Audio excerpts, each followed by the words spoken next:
Assalomu alaykum hurmatli yurtdoshlar, qadrbaland vatandoshlar. Assalomu alaykum hurmatli kitobxonlar. Mana bugun 9-aprel. Sohibqiron Amir Temur bobomizning tavallud topgan kunlari.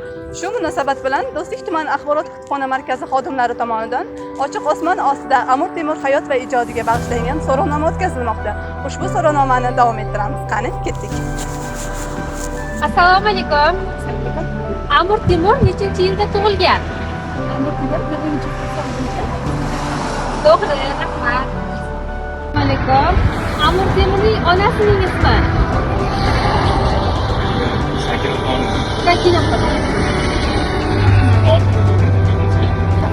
Amir Temur nechinchi yilda tavallud topgan? A'zo bo'lasiz. Shu yerdami? Nechinchi yilda?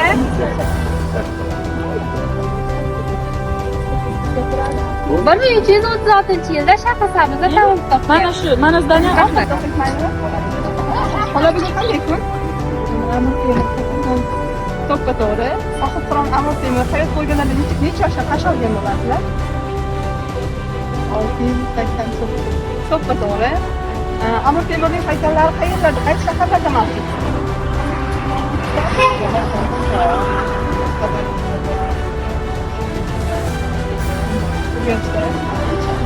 Assalomu alaykum. Amir Temur qayerda tavallud topgan?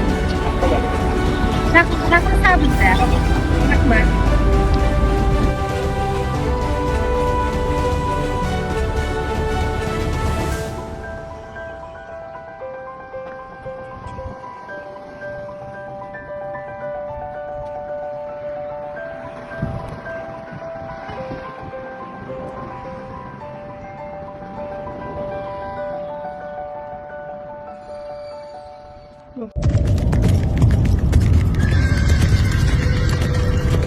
Biz kim mulki Turon, amiri Turkistonmiz. Biz kim millatlarning eng ulug'i, Turkning bosh bo'g'inimiz. Kuch adolatdadir. Davlat, lashkarlar va fuqarolarning sadoqati va fidoyiligi ila qudratlidir. Mana shunday janglarda kishi imtihon qilib sinalgan.